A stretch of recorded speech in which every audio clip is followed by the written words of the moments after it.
байцгаана уу? Дэлхийн өнцөг булан бүрцүүгээ монголчуудаа зориулан шинжлэх ухааны танин мэдэх үе мэдээ гэх хэлээрээ үргэлжлэр зордог. Галуу шоу нэвтрүүлгийн маань бэлгүүний дугаар эхэлж байна. Тэгэхээр өнгөрсөн 7 хоног шинжлэх ухаанд ялангуяа космологи, физикийн салбарт юу болов гэхээр яг би хоёр сонирхолтой мэдээг л уншлаа л да. Эхнийх нь ажиглалттай холбоотой, яг бидний манай ертөнцийг ажигласан одон орны ажиглалтай холбоотой гэх юм уу, одон орны ажиглалтай холбоотой ажиглал. За нөгөөх нь болохоор илүү онлайн ажил гарч ирсэн. За тэр онлайн ажил нь болохоор ертөнцийн хурдтгалтай тэлэлтийн тухай юм ажил байна. За тэгэхээр онлайн ажлаас нь эхлэе.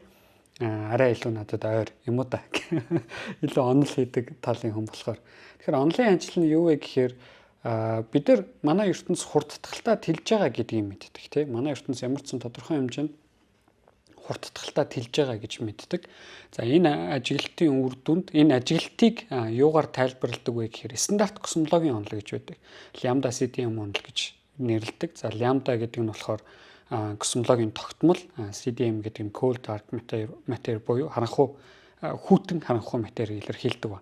Тэгэхээр манай ертөнцийг энергийн хувьд хэдүүлээ ингээд жинлээ л та. Тэгэх юм бол бидрийг бүтээсэн, бидний харж чадах буюу гэрэлтэй харилцан үйлчлэлд ордог энэ бүх материуд ерөөсөө нийт ертөнцийн 4 орчим хувийг л эзэлдэг байна. Нэг өөрөөр хэлбэл бидний дурангаар харж чадах бүхий л энэ галактикууд байгаа шүү дээ. Бүх энэ галактикууд, галактикийн бөөгнөрлүүд, галактикийн бөөгнөрлүүд ингээд том супер кластерууд эдрийг бүгдийг хэдүүлээ нийлүүлээд нийт ертөнцийн энергийн хэдэн хувийг эзэлдэг юм бэ гэх юм бол ердөө 4% л болдог. За ингээд дараа нь тэнцээ өөр гравитацийн ажилтнууд явагддаг. За таталцлын нөлөөгөөр нь бид нар харанхуй матери гэдэг объект манай ертөнцид байх ёстой гэдгийг мэддэг ба. За энэ харанхуй матери гэдэг нь өөрөө ертөнцийн нийт энергийн 25% орчмыг эзэлдэг гэж үздэг. За ингээд үлдсэн хувийг харанхуй энерги гэдэг бас бидний мэдхгүй нэг юм өөр зүйл эзэлдэг юм байна гэж. За харанхуй матери, харанхуй энергийг бол бид нар өнөөдөр яг юу вэ гэдгийг мэдэхгүй.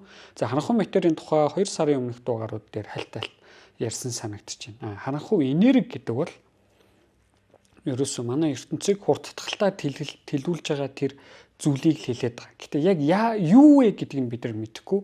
Яг яаж хурдтгалтай тэлүүлээд байгаа гэхээр манай ертөнцид бидний мэдэхгүй нэг юм энергийн төрөл зүйл байдаг юм байна те. Тэр нь магадгүй космологийн тогтмол байж болно нэг юм. Огторгуу манай ертөнцийн вакуумын өөрийнх нэг юм тогтмол энерги байдаг. Тэр маань өөрөө ертөнцийг ингэж хурдтгалтай тэлүүлэхийг нөлөөлдөг юм байна гэсэн ийм таамаг байна. За энэ яг хаанаас гаралтай, ямар учиртай, ямар онолоор гарч ирсэн гэх мэт ойлголтуудыг бол бид нар мэдэхгүй. Яг үндсэн одоо гарал үүслийн бичгийг бид нар мэдэхгүй гэсэн. За одоо байгаа хамгийн сайн онолоор бол энэ ертөнцийн хурдтгалтай тэлэлтийг бий болгож байгаа харанхуй энерги гэдэг маань өөрөө космологийн тогтмол гэсэн нэг юм тогтмол байх ёстой гэж тайлбарладаг. За ингээд ертөнцийг хурдтгалтай тэлүүлдэг байх нь. За гэтэл энэ стандарт космологийн онол маань өөрөө харанхуй энергийг тайлбарлахын тулд космологийн тогтмол гэдэг за яг ямар учиртай нь мэдэгдэхгүй юм шин зүйлийг оруулж ирж байгаа.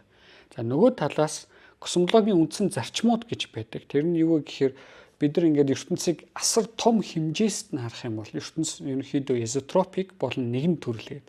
За изотропик гэхээр ертөнцид ямар нэгэн онцгой чиглэл байхгүй. Баруун гар тишээ явах, зүүн гар тишээ явах хоёр адилхан гэсэн үг. Дээшээ явах, доошоо явах, уршаа явах, хойшоо явах. Эдгээр бүгд адилхан. Ямар нэгэн юм онцгой чиглэл байхгүй гэсэн. Өөрөөр хэлбэл ийм тал газар байна гэж төсөөлөе л доо. Ерөөсөө энэ тэнд нь ямар нэгэн уул мод юу ч байхгүй тал газар бай гэж төсөөлөе. Тэн чи ямар нэгэн салхи байхгүй бол тэр тал газар би ямар нэгэн баруун тишээ явах, зүүн тишээ явах ямар ч ялгаа гарахгүй тийм аль тишээ явж байгаа ерөөсөө ямар нэгэн нөлөө үзүүлэхгүй. Гэтэл би тэр тал газар жоохон салхилуулаад эхлэе л да тий.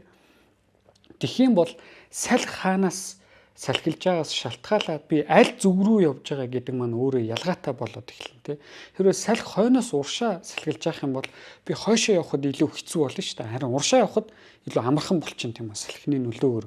Тэгэхээр энд нэг юм зүг чигийн нэг юм давангаа байдал үүсчихэж байгаа. Уршаа явахад илүү хялбар байна гэдэг ч юм уу тий. Тэгэхээр манай ертөнцийг судалдаг космологийн онол маань өөрөө стандарт космологийн онол маань ертөнцийг нэгэн төрөл гэж хүлээж авч байгаа нь юм тал газар ямар нэгэн салхихгүй тал газар байна гэж байгаатай адилхан гэсэн үг байхгүй. Тийм байдлаар хүлээж авдаг. Авраг том хэмжээстэй бол ертөнцийг нэгэн төрөл, ертөнцид ямар нэгэн онцгой цэг гэж байхгүй.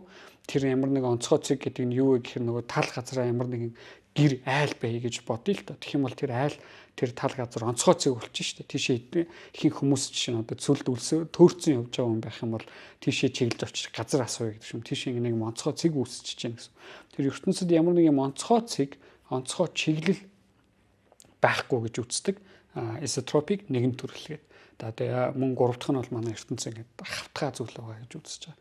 За ингэж үзснээрээ харьцангуй ерөнхий онолд энэ одоо нөхцлүүдийг тавиад манай ертөнцийн эволюцийг илэрхийлдэг тэгштгэлүүдийг бичгээр Фридманы тэгштгэлүүдийг хоёр тэгштгэл гарч ирдэг. За энэ тэгштгэлүүд маань ертөнцийн юм хур татгалтай тэлэлтийг космологийн тогтмолын ачаар тайлбарладаг байгаа.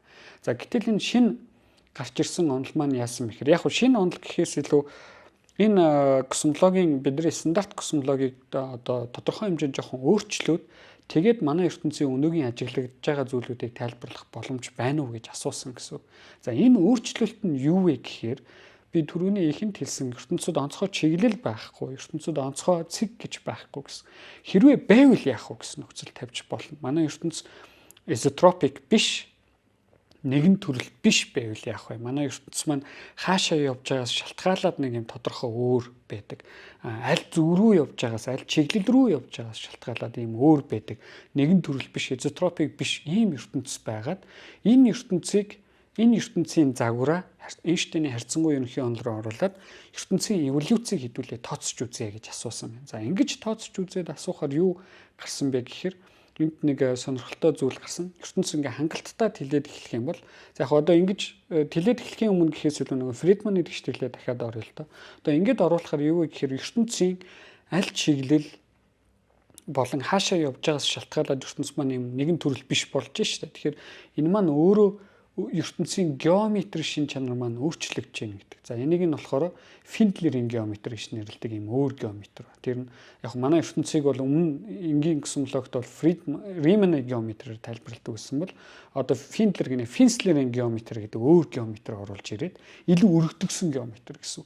Тийм геометри оруулж ирээд тайлбарлахаар юу болж ийн гэхээр оруулж ирээд Эйнштейний харьцангуй ерөнхий онолоо бичээд Фридманы тэгштгэлүүдээ гаргахаар Финдлер-Фридманы тэгштгэлүүд хоёр тэгштгэл гарч ирнэ. За энэ тэгштгэл маань ертөнцийн эволюцийг яаж илэрхийлж байгааг харангууд бидэрт яг адилхан хур татгалтай тэлж байгаа ертөнцийг өгөх боломжтой байна. Нэгсэндээ хур татгалтай тэлж байгаа ертөнцийн шийд энэ Финдлер-Фридманы одоо ертөнцид байдгийн байна гэдгийг олж нээсэн байна. Тэгэхээр үүгээрээ энд нэг одоо ямар давуу талтай юм гэхээр мэдээж тэр геометрийг өөрчилсөн байна. Хоёрт энэ геометрийг өөрчилснөөрөө хур татгалтай тэлэлтийг бий болгодог ертөнцийг гаргаж ирж гин гэдэг маань ерөөсөө энэ космологийн модель тийм Финдлер-Фридманы энэ космологийн шинэ модельд ямар нэгэн космологийн тогтмол эсвэл ямар нэгэн харанхуй энерги гэсэн ойлголтуудыг оруулах шаардлагагүй болчихж байгаа. Ерөөсөө ертөнцийн хур татгалтай тэлэлт буюу бидний энэ харанхуй энерги гэж хэлээд байгаа зүйл маань ерөөсөө ертөнцийн өөрийнх нь геометри бүтцээсэн шалтгаалсан зүйл юм байна гэсэн тайлбар өгч байгаа. За үүгээрээ бол цоош нь юу нь мэдэгдэхгүй ийм зүйлүүдийг энэ модель космологийн модельд оруулж ирээд ах шаардлагагүй юм байна. Харин энэ модельээрээ одоо ажиглагдсан ажилтыг тайлбарлах боломжтой байна гэж харуулсан байна. Гэтэл энд бас нэг чухал юмыг анзаарах хэрэгтэй бол бид нар тэр нь юу вэ гэхээр мэдээж энэ космологийн модель маань хур татгалтай тэлэлт бий болгодог юм ертөнцийг бидэрт гаргаж өгч чадж байна. Гэхдээ шинжлэх ухаанд бүх юм маш өндөр наривчлалтай хэмжигдсэн байх хэрэгтэй. Тэгэхээр тэр хур татгалтай тэлэлтийн хэмжээ нь Хаббл параметртэй яаж холбогддог юм бэ гэдгийг нэгт маш нарийн бодох хэрэгтэй. За тэр нь туршилтын одоо бид нар өнөөдөр туршилтаар хэмжсэн утгуудыг гаргаж өгч чадж гин үү гэдгийг харуулах хэрэгтэй. Мөн дээрэс нь энэ космологийн модель маань нэгэнт өнөөдөр ажиглагдсан байгаа ертөнцийн бүтэц байгаа тийм галактикуудын түгэлтүүд байгаа. Галактикуудын түгэлт, галактикийн бөөгнөрлийн түгэлт, эдгээр зүйлүүд байгаа. За эдгээрийг гаргаж өгж гин үү? Эдгээрийг яг зөв тайлбарлаж гин үү гэдгийг одоо асуух хэрэгтэй. Мөн хамгийн чухал зүйл нь юу вэ? Бас зүйлүүд нь юу вэ гэхээр cosmic microwave background radiation буюу ертөнцийн дэвсгэр цацрагт ямар нөлөө үзүүлж байна? Тэрэн дээрээс энэ геометри өөрчлөлтийг одоо нөлөөг хэмжих боломж байна уу? Хэрвээ байгаа бол тэр нь хэр хэмжээтэй байх вэ? Мөн барийн акустик осцилляцийн хэмжилтүүдтэй хэр таарж байна? Планкийн хэмжилтүүдтэй хэр таарж байна?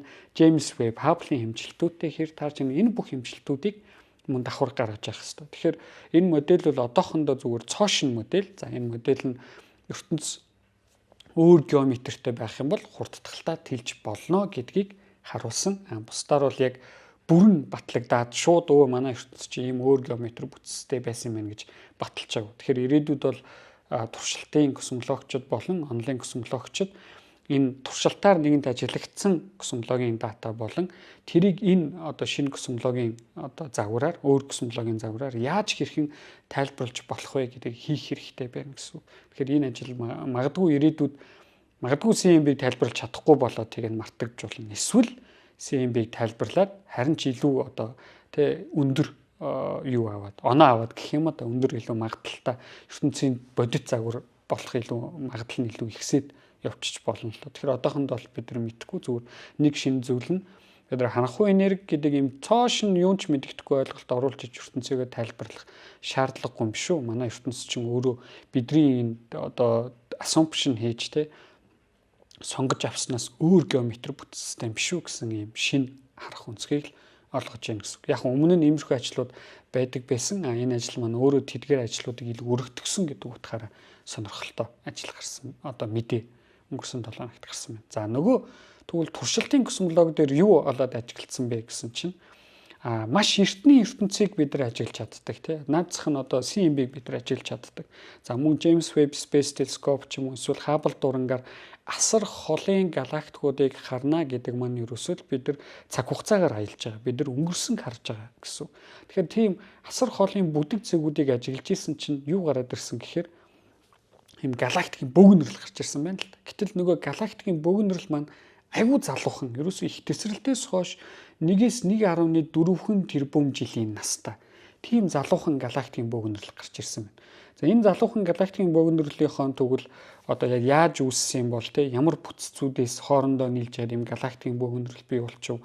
Дотор нь ямар материуд байна гэдгийг судлаад үзсэн чинь яг энэ галактикийн бүтцүүдийг бий болгодог онолуудтай харьцуулахад байх ёстой хэмжээнээс илүү халуун байсан гэсэн. Нэгсэндээ эрт дээр үед ямар нэгэн маш их галактикийн мөргөлдөөн болсон ч юм уу эсвэл энэ галактикийн цөмийг халах ямар нэгэн хар нүхнүүд чинь ямар нэгэн байдлаар оролцсон байж болно. Ийм төрөл бүрийн янз янзын процессууд болсны улмаас энэ галактик маань байх ёстой хэмжээнээс илүү юм халуун галактикийн бөөгнөрлүүд үүсчихжээ гэсэн ийм ажиглалтыг гаргасан. Энэ бол онлайн ажил биш, туршилтаар ажигласан ажил. Гэхдээ туршилтан дээр бас асуудал байдаг. Тэр нь юу гэхээр туршилтын алдаа гэдэг зүйл байгаа. Мөн дээрэс нь тухайн зүйлийн хэмжилтийн алдаа гэдэг байгаа. Багажны алдаа гэх мэт маш олон ойлголтууд байгаа. Мөн тухайн туршилтыг өөр бусад дурангуудаар, өөр бусад ажиглах обсерваторуудаар бид нар ажиллаж баталгаажуулах хэрэгтэй байдаг. Тэгэхээр одоохондоо ийм ажиглалт хийсэн. За яагаад халуун гэдгийг мэдээд байгаа юм бэ гэхээр ийм термометрийн гэж хэлэхээр арга байдаг байхгүй. Суньяо-Зелдовичийн нөлөө гэдэг эффект гэдэг нэртэй. Энэ яадаг вэ гэхээр эрт дээр үед маш юм халуун газ галактикуудыг бий болгож юм халуун газ маань ойр орчмынхаа Биг Бангаас үлдсэн нэг ертөнцийн дэвсгэр цацрагийн дулаанд бага хэмжээгээр нөлөөлөөд тийм температурын зөрүүнүүдийг бий болгоцсон байдаг. Тэгэхээр энэ зөрүүг бол бид нар хэмжиж чаддаг гэсэн. Энэ бол ерөөсөө бид нар аливаа зүйлийг холоос хэмжих термометр байхгүй. Тийм байдлаар тухайн галактикийн цөмийн температур болон ойр орчмын температур хэр халуун газ тэнцээ байгаад байна вэ гэдгийг хэмжсэн байна. За ингэж хэмжсэн чинь юм халуун галактикийн бөөгнөрөл байгааг олж нээсэн. За одоохондоо бол тэнцээ тайлбар байхгүй. Гэхдээ ирээдүйд бол рентген цацрагийн X-ray-ийн дурангууд болон бусад том дурангуудыг тухайн галактикийн байрлал руу, галактикийн бөөгнөрлийн байрлал руу чиглүүлээд хэмжснээр хэмжилт маань илүү сайжирна. За ингэж сайжраад үнэхээр юм байх ёстой тухайн цаг үед байх ёстой байсан халуунаас илүү халуун юм галактикийн бөөгнөрл гэдэг нь тодорхой болчих юм бол тэнд нэг асуулт үүснэ. Яагаад юу болчих вэ? Ямар процессын улмаас ямар галактикуудын хоорондоо нэгдсэн үү? Эсвэл хар нүхнүүдийн мөргөлдөөн болсон уу? Эсвэл халуун газнуудын мөргөлдөөн болсон уу? Бид нар одоохондоо мэдгүй. Гэхдээ ийм процессуудын эсвэл энэ бүх процессууд нийлсэн ч байж болно тийм үү? Энэ аль нэг процессууд эсвэл энэ бүх процессуудаас болж энэ галактикийн бөөгнөрл маань халуун болчих уу? Яг ямар процесс тэнцээ бий болчих вэ гэдгийг судлах хэрэгтэй гэсэн. Тэгэхээр туршилт маань өөрөө бид нар тийм онлайн нээлттэй асуудлуудыг өгч идэг. Нөгөө талаас онол маань өөрөө туршилтын хүмүүст над туршилт чинь энэ онолыг батлах боломжтой юу гэсэн бас юм нээлттэй асуудлуудыг өгч идэг. Тэгэхээр хоорондоо ингэж одоо эргэх холбоогоор холбогдож харилцаж идэг систем ба. Тэгэхээр өнгөрсөн 7 хоногт космологт юм сонирхолтой хоёр зүйл болсон байна. Хоёулаа ерөөсөө л манай ертөнцийн бүтцтэй, манай ертөнцийн эхлэл болон төгсгөлтэй холбоотой юм ажиглалтууд хийгдсэн байна. За баярлалаа. Дараагийн 7 хоног иргэн уулзцгаая. Нэвтрүүлгийг хүлээн авсан Нарны аймгийн монголчуудаа баярлалаа. Одмөндөр сувг нь энэ мэдчлэн таны мэдхүй мянган нэвтрүүлгийг 2026 оны 7 сарын 1 хүртэл та бүхэндээ хүргэх юм.